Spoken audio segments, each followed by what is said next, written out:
ইচ্ছা হয়েছিল কি বলুন তো, তিনি রাস দর্শন করতে চায়।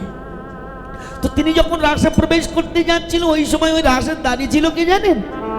মাতা ভগবতী সম্মুখে দাঁড়িয়েছিল। দাঁড়াও, কোথায় যাচ্ছ? ভোলানাথ বলেছিল, ভগবতী তোমারে করি মিনতি, তুমি আমার পদ ছেড়ে দাও, আমি ভগবানের রাস লীলা দর্শন করতে চাই। ভগবতী বলেছিল, দাঁড়াও, তোমার যাওয়া হবে না। কেন? কারণ ওই রাসে পুরুষের প্রবেশ নিষিদ্ধ। দেখেছেন? ভগবতীকে ডেকে বলেছিল, ভগবতী তুমি আমার সহধর্মিনী, তুমি আমাকে বাধা দিচ্ছ কেন? বলে, আমি তোমার সহধর্মিনী বলেই বাধা দিচ্ছি। এই জন্য মা, এই জন্য নারীকে 3 ভাগে বিভক্ত করেছে। কেন জানেন? এক হলো স্ত্রী, এক হলো বউ, আর এক হলো সহধর্মিনী। বউ কারা জানেন? যারা স্বামীর হাত ধরে টান দিয়ে বলে চলো সিনেমা দেখি আসি, এগুলো হলো বউ। আর স্ত্রী কারা জানেন? ওই যে স্বামী একটু আসে না অনেকে বাড়িতে বউগুলো মোড়ল, আর পরেরটা আমি আর কব না, আসে না এরকম? এই স্বামী বাজারে যাচ্ছে, ডাক দিয়ে কয় স্বামীর কাছে, শোনো কোথায় যাও? বাজারে। এটা এনো, ওটা এনো, এটা যেন ভুলো না। সেই বলে কি না? যারা এই শাসন করে নেয় এগুলো হলো স্ত্রী, তাই না? আর সহধর্মিনী কারা? যারা স্বামীর ভজন পথে সহযোগিতা করে। এখন এই বউ আর স্ত্রীটা জগতে বেশি হয়ে গেছে, কিন্তু সহধর্মিনীটা কম হয়ে গেছে, যার কারণেই আমরা সাধন ভজনে উত্তীর্ণ হতে পারি না। কি গো, নারী হলো ভজনের মূল, আবার নারী হলো ভজনের কে? ওরা যদি চায় আপনাকে উঠতে তুলে দিতে পারে, আবার ওরা চাইলে আপনাকে নিচে নামাতেও পারে। নারীর সৃজন অতিশয় কঠিন, কেবা সে বুঝিবে তাই, বুঝিতে অবধি নারী লেখো বিধি, বিষ আর অমৃত একই ভাণ্ডে রয়। যেমন দীপিকাও জনে অধিকা ভিতরে জলয়ে অনল শিখা, পতঙ্গ দেখিয়া পড়য়ে ঘুরিয়া পুড়িয়া মরে পাখা, তেমতি ঘুরিয়া জগত পড়িয়া কাম অনলে পুড়ি মরে, কিন্তু রসঙ্গ যে জন সে করে পান বিষ সারি অমৃতের। হংস চক্র বাঘ ছাড়িয়া উদক, মৃণালী দুগ্ধ সদা খায়, এমতি নইলে কেমন এসে প্রেম মেলে, দ্বিজ চণ্ডীদাস ইহার রস গায়। দেখেছেন? ভারী তত্ত্বের কথা এগুলো। তাইতে ভোলানাথ প্রবেশ করতে পারলো না, কিন্তু ভোলানাথ কিন্তু আশাও ছাড়ে নাই। কি করলো জানেন মা? তিনি একটা শ্বেত বস্ত্র পরিধান করে রাসে উপস্থিত হয়েছিলেন। কিন্তু ভগবানের প্রত্যেক দিন রাসে এত আনন্দ হয়, তৃপ্তি হয়, আজ আর আনন্দ হচ্ছে না। কি গো, ভগবান ডেকে বলছে, দেখো দেখো আমার রাসে প্রত্যেক দিন এত আনন্দ হয়, আজ কেন রাসের চাকা ঘুরছে না? দেখো দেখো আমার রাসে নিশ্চয়ই কোনো পুরুষের প্রবেশ ঘটেছে। জানেন মা, গোপীগণ খুঁজতে আরম্ভ করলেন। হঠাৎ দেখলো কি জানেন? একজন শ্বেত বস্ত্রধারী গোপী সামনে বসে আছে, এক ঘাত ঘোমটা টেনে।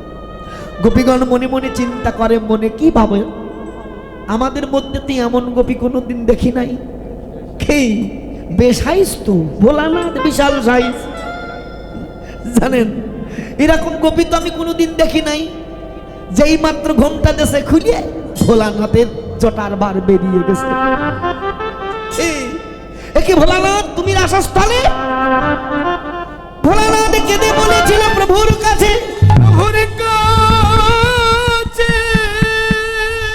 ও দয়াময় দয়াময়, আজ রাজ দর্শন করবার আসে, তাই তো এসেছি তোমার পাশে। কৃপা করে তোমার চরণ ছাড়া করে দিও না। প্রভু ডেকে বলল, ভোলা কথা নিও, এই মুহূর্তে তুমি আমার রাসস্থলী পরিত্যাগ করো। কেন? রাসে পুরুষের প্রবেশ নিষিদ্ধ। সেদিন ভোলানাথ যাচ্ছিল আর বলেছিল, প্রভু যাচ্ছি বটে, তবে একটা কথা দিয়ে যাই তোমার কাছে।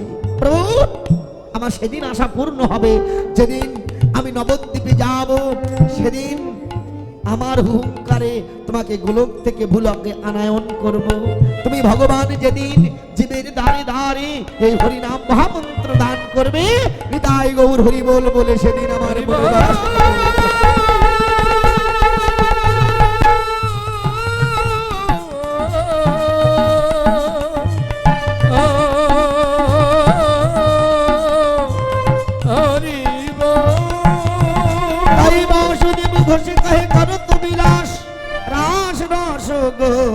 চাঁদ এবার করিল প্রকাশ। রাধে রাধে মায়েরা, এতক্ষণ আমরা নবদ্বীপ লীলা আস্বাদন করলাম, চলুন এবার একটু বৃন্দাবনে যাই। যাবেন তো মা? সত্যি বলছেন? আচ্ছা, কারা কারা যাবেন না একটু হাত তুলুন তো দেখি। ও মাসি, বললাম কারা কারা যাবেন না হাত তুলুন না। হাত তুলেছি মানে আমি বলি কি আর না শোনে কি মা? তাহলে বুঝুন আমরা কীর্তন রস সঠিকভাবে আস্বাদন করতে পারি তো সবাই। জানেন মা, এক মাস্টার মশাই ভালো শিক্ষিত মানুষ বৃদ্ধ হয়েছে, তো পাশে কীর্তন হচ্ছে, তো উনি কীর্তন শুনতে যাচ্ছেন। এখন কীর্তন শুনতে যাওয়ার পথে হঠাৎ করে একটা বরুই ছিলেন তো, গদা বাংলায় যাকে কুল বলে, এই পাকা কুল পড়েছে যখন ওনার একটু লোভ হয়েছে। এদিকে একবার দেখেছে, ওদিকে একবার দেখেছে, দেখি কেউ দেখেনি, কুলটা তুলে মুচি খেয়েছে। কিছুক্ষণ পরে দেখতে পেলেন যে কুলটা যেখানে পড়েছিল সেখানে কেউ না কেউ একজন পায়খানা করে গেছে। এখন অনেক দিনে পায়খানা তো শুকিয়ে গেছে, উনি বুঝতে পারেন নাই। ওনার তো ঘেন্না করছে, কিন্তু এদিক ওদিক দেখছেন, মনে মনে চিন্তা করছে যাকে কেউ তো দেখেনি। উনি কীর্তনে গেছেন, কীর্তনে যে বৃদ্ধ মানুষ সামনে বসেছে, ওই দিন কীর্তনিয়া আবার মান মিলন গান করছে। আপনারা শুনেছেন কিনা জানি না, এদিকে আপনাদের খুব কমই হয়, কিন্তু ওই নওগাঁ রাজশাহী ওদিকে গেলে আবার এই মান পর্যায়টা খুব হয়। ওখানে 2 দিন 3 দিন 4 দিন 8 দিন পর্যন্ত কীর্তন হয়। আস্তে আস্তে রাধে রাধে কথা কইও না যেন মায়েরা। আর উনি সামনে বসেছেন, এখন পদাবলী কীর্তন হচ্ছে মান মিলন। এখন উনি যিনি কীর্তনিয়া জানেন, তিনি গাইছেন, ও রাধে তুই এ কি করলি, তুই কৃষ্ণকে মান করে তাড়িয়ে দিলি। গান করছে, ছি এ তুই এ কি করলি, তুই কৃষ্ণ হারিয়ে কুল হারালি, কুল খেলি।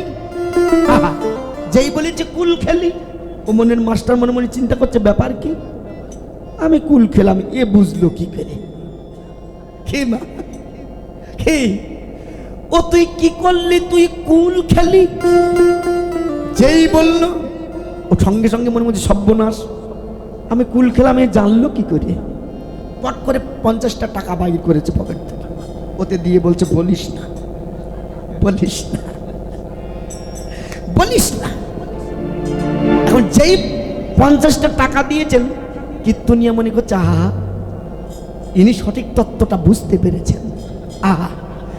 আরে 50টা টাকা দিয়েছেন, ও আবার এই কথা বলছে, ও রাধে তুই এ কি করলি, তুই কৃষ্ণ হারালি, তুই কুল খেলি, তুই কুল খেলি। শোন, যেই বলেছে বলছে সারা তো শুনবে না, আবার 100 টাকা বাজির করেছে, করে আবার দিয়ে বলছে বলিস না, বলিস না, বলিস না। কীর্তনিয়া মনে করছে তত্ত্বের কথা তো, উনি তত্ত্বদর্শী মানুষ, বলতে নিষেধ করছে। তখন বলছে কি জানেন, আমি না বলে ছাড়বো না। কীর্তনিয়া আরো তখন ভালো করে বলছে, আমি না বলে ছাড়বো না। তুই কৃষ্ণ হারি একুলু খেলি, একুলু খেলি, দুকুলু খেলি।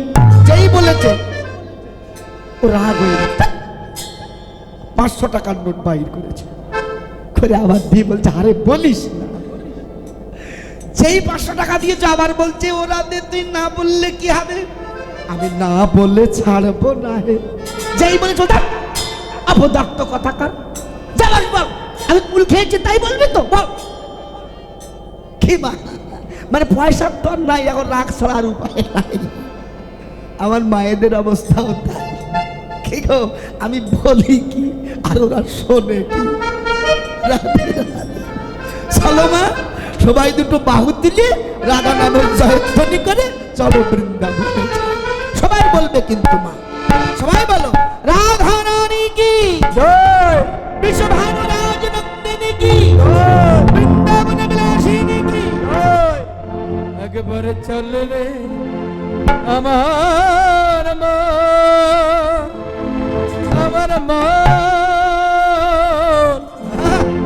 যমুনা পুলিনে যেথা শ্রীধাম সবাই, সবাই, বৃন্দাবন একবার। একবার চলে রে আমার মন আমার মন যমুনা পুলিনে যেথা শ্রীধাম বৃন্দাবন একবার চলে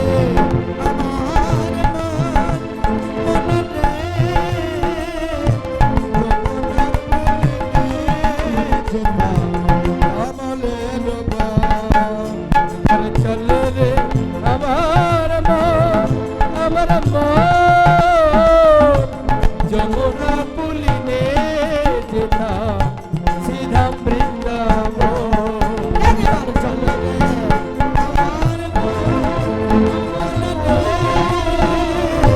যমুনা পুলিনে যেথা শ্রীধাম বৃন্দাবন আর সেথা যাবে প্রাণ জোড়াবে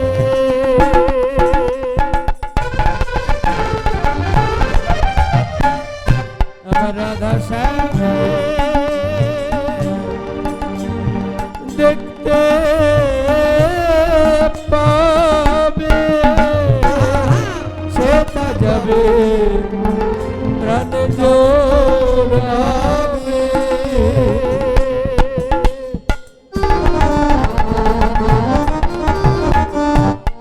রাধা শ্যামে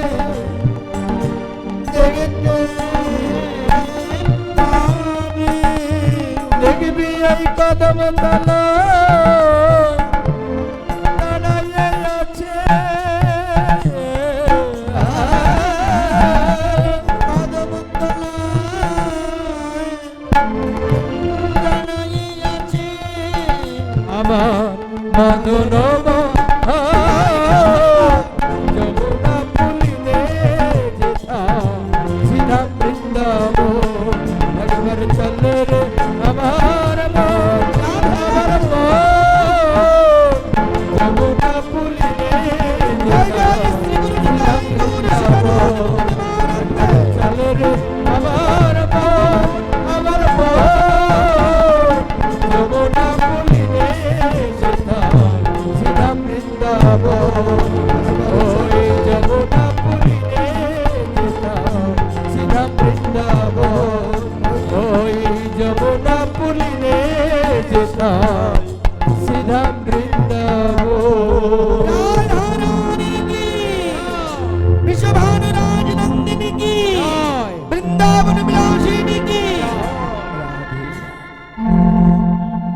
এখানে সবাইয়ের চরণে জানাই কোটি নমস্কার অতি নমস্কার সবে মিলে চরণ ধুলি দেহ মস্তকে আমার মস্তকে আমার বৈষ্ণবের চরণ ধুলি চরণ ধুলি আমি করি যে কামনা করি যে কামনা বৈষ্ণবের চরণ ধুলি বিনে ধুলি বিনে এ জগতে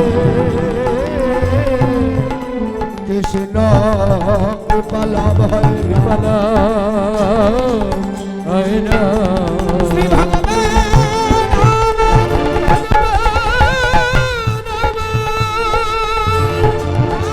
সারা কষ্টের নীলা খেলা সমাপন করে অবসান কালে অবসান কালে আপন ঘরে প্রত্যাবর্তন করেছেন যশোমতী আমার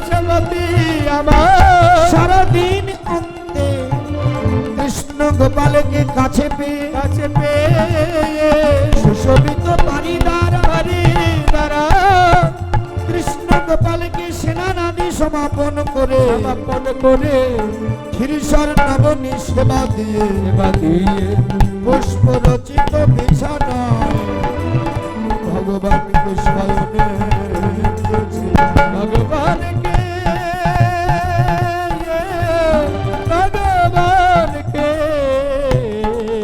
আমার ভগবানকে ভগবানকে